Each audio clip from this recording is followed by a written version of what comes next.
बोलती पुस्तके. ज्यांना वाचनाचा नाद त्यांना बोलती पुस्तके घाली साद. आमचं चॅनल सबस्क्राईब करा आणि सबस्क्राईब करायला इतरांनाही सांगा. नमस्कार श्रोते मित्र हो. बोलती पुस्तके सादर करीत आहे लेखक श्री रवींद्र रेखा गुरव लिखित कादंबरी बेदुने शून्य, प्रकरण 6. लिंगाडेवाडीच्या मराठी शाळेच्या दारात पोरांचा दंगा चाललेला. पोरं दारात खेळत होती. काही पोरं खिडकीत उभी होती. काही काठीनं देवळातली घंटा वाजवीत होती. 11:30 वाजले असतील. शिक्षकांचा अजून पत्ता नव्हता. गौतम संभाजीकडे बघून हसायला लागला. संभाजीच्याही ते लक्षात आलं. पुन्हा पावसाला सुरुवात झाली. दोघांनी छत्र्या उघडल्या. हायस्कूलच्या ओढीनं चालायला लागले. 10 वाजले असतील. संभाजीनं ऑफिस उघडलेलं. गौतम नुकताच आलेला. बाहेर छत्री अडकून ठेवली. पोरं शाळेला येत होती. आल्यावर कपडे झाडत व्हरांड्यातच उभी राहायची. काल सांगितल्याप्रमाणे आजी नातवाला घेऊन आलेली. गौतमनं तिला आत बोलावलं. गुरुजी, घेऊन आलो बघा हिला. आता तुमच्या ताब्यातनं सोडू नकसा. पोरग भेदरलेलं, मान खाली घातलेली. गौतमने त्याला जवळ घेतलं. पाठीवरनं हात फिरवला.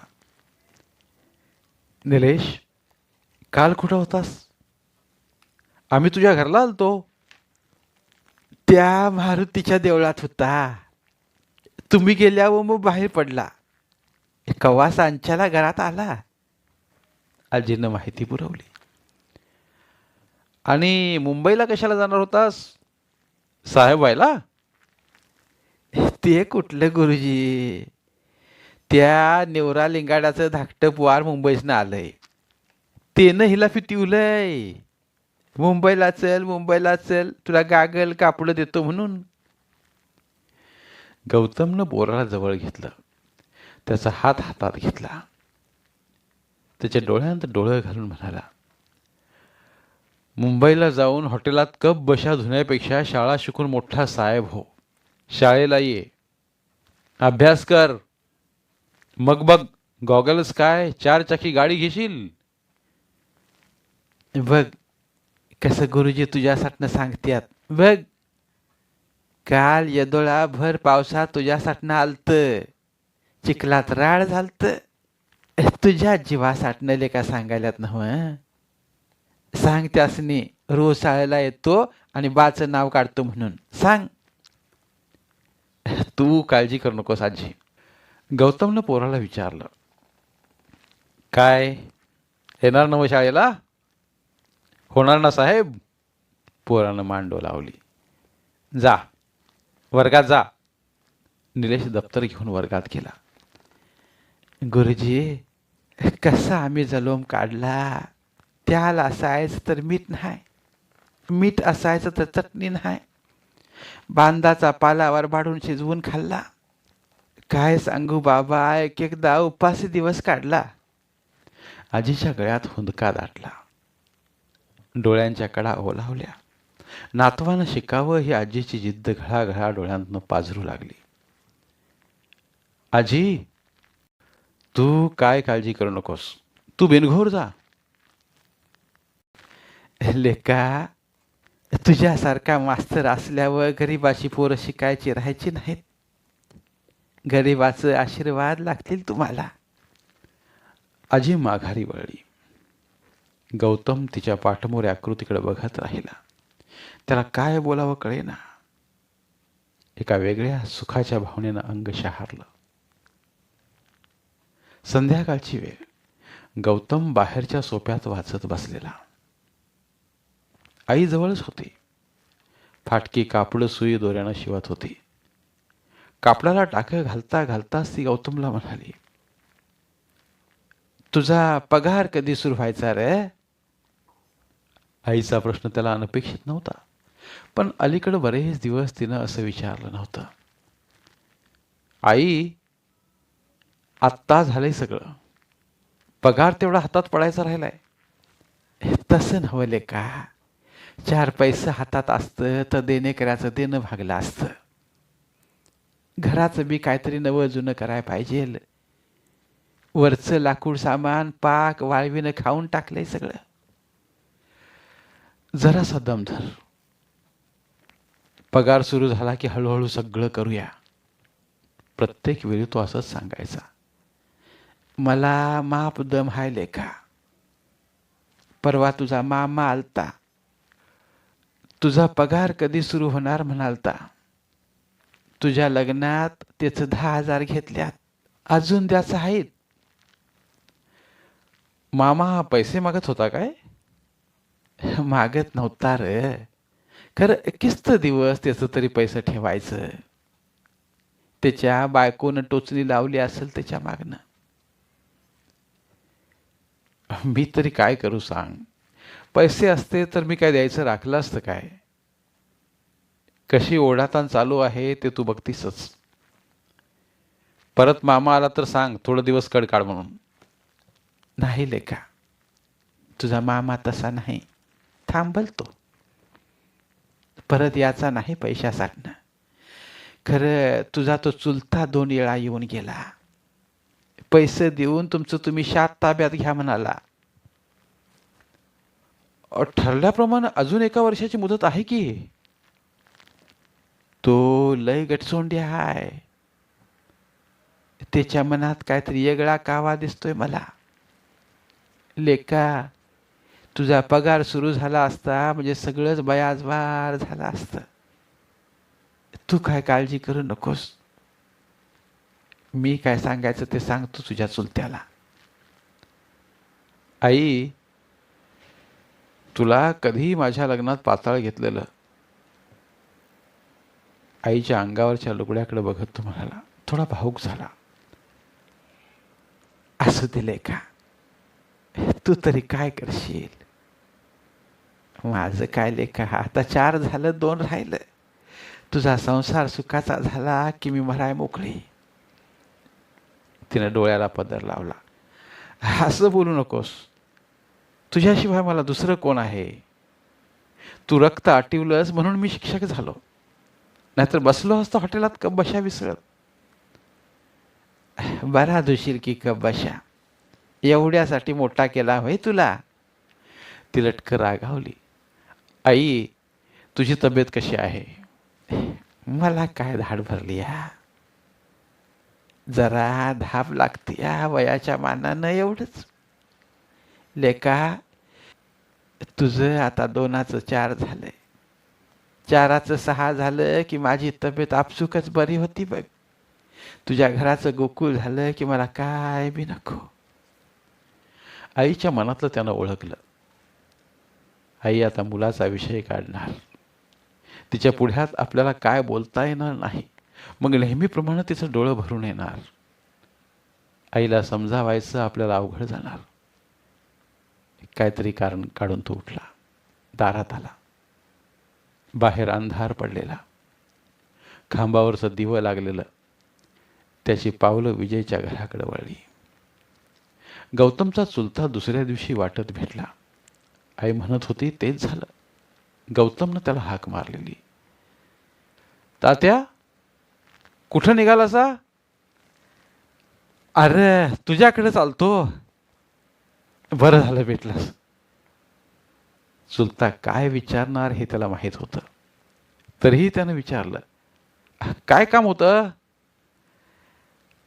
आई बोलली असेलच की तुला. होय बोलली तात्या. अजून ठरल्याप्रमाणे 1 वर्ष अवधी आहे की. वय खरं, पण तुझा पगार निघणार कवा? आमचं पैसे मिळणार कवा? त्यापेक्षा तू काहीतरी पैशाची जोडणी कर आणि तुझं शात ताब्यात घे. त्याला चुलत्याचं बोलणं आवडलं नाही. चुलता त्याला तुच्छ समजत होता, किंमत द्यायला तयार नव्हता. जरा दम धरा, मी देतो तुमचं पैसे. पगाराचं माझ्या होईल असं वाटतंय. तुझ्या पगाराचं कवा व्हायचं तवा होऊ दे. आम्हाला बी त्यात खुशीच आहे. त्या परास असं करतोस काय बघ. तो बोलायचं थांबला. अंदाज घेत म्हणाला, पैसे द्यायची तुला गरजच नाही. गौतमनं कान टवकारलं. चुलता काय सांगणार याची त्याला उत्सुकता लागली. म्हणजे मीच तुला वरनं काय असतील ते पैसे देतो, तेवढा ओपाच माझ्या नावावर कर. गौतम गालातल्या गालात हसला. आईचं खरं होतं. आपण मात्र तात्याला ओळखाय चुकलो. आईचं शहाणपण माझ्यात नाही. माझी आईच थोर. तात्या, अजून कसं तरी 7-8 महिने थांबा. तेवढ्या वेळेत तुम्हाला पैसे दिले नाहीत तर तुम्ही म्हणताय तसं करूया मग. हा, आत्ता कसं बोललास? मी काय कोण परका आई?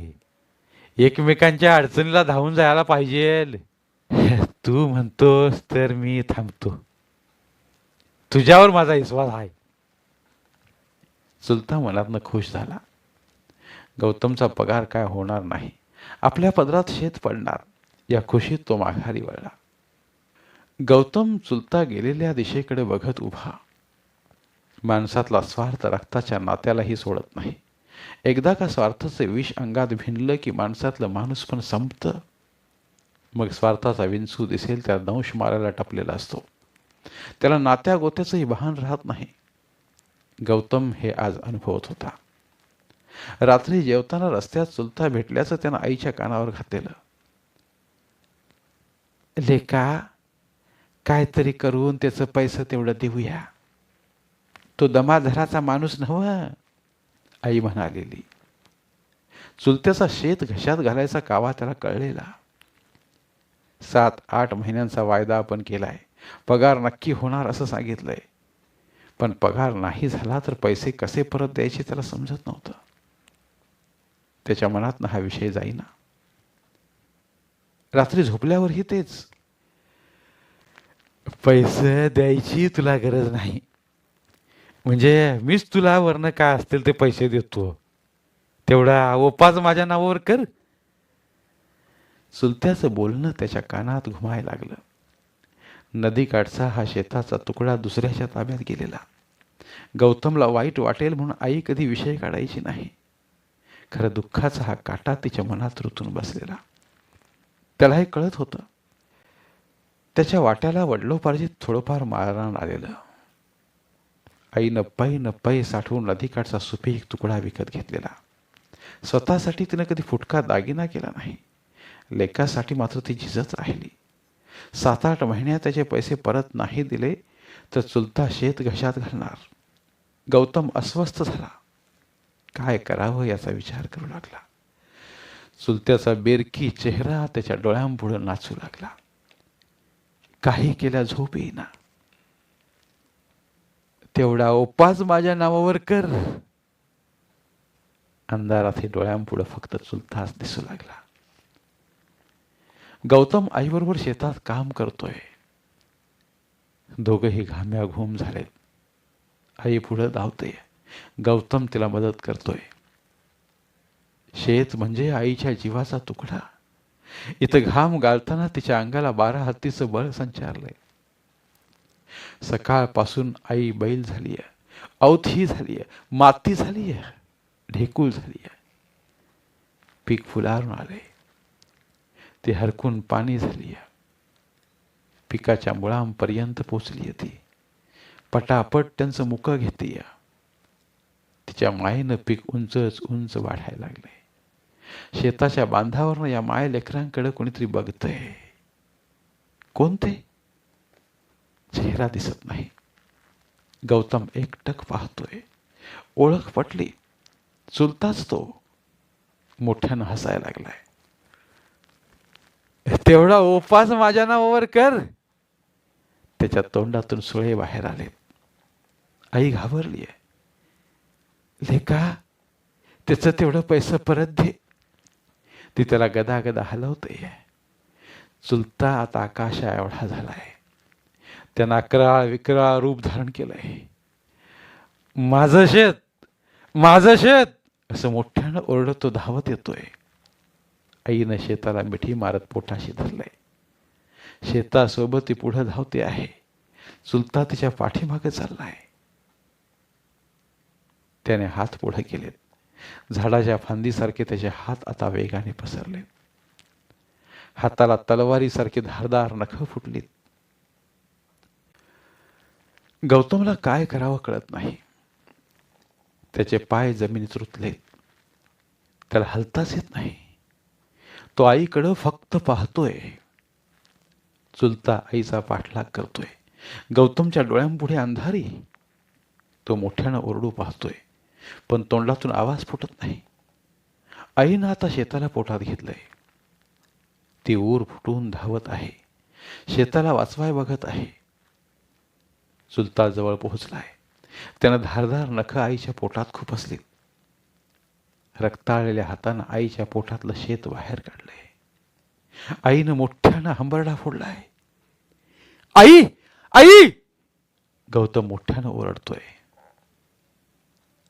सर्वांगाला दरदरवून घाम फुटलाय. छाती दडपून गेली. सभोवती अंधार दबा धरून बसलाय. पहाट होण्याची वाट बघत तो तसाच बसून राहतो. धन्यवाद. उर्वरित कादंबरी पुढील भागात.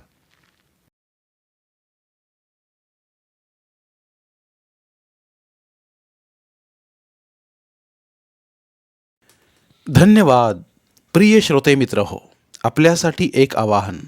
आमच्या चॅनलच्या प्लेलिस्ट विभागात तुमच्यासाठी शेकडो कादंबऱ्यांचे ऑडिओ बुक्स उपलब्ध आहेत. तिथे प्रत्येक कादंबरीचे सर्व भाग एकत्रित मिळतील. त्यामुळे सध्या सुरू असलेल्या क्रमशः कादंबरीच्या पुढील भागासाठी वाट पाहण्याची गरज नाही. तुमच्या वेळेनुसार तुम्ही संपूर्ण कादंबरी सलगपणे ऐकू शकतात आणि साहित्याचा आस्वाद घेऊ शकता. कृपया आमच्या चॅनलच्या होमपेजवर जाऊन प्लेलिस्ट चेक करा आणि तुमची आवडती कादंबरी निवडा. धन्यवाद.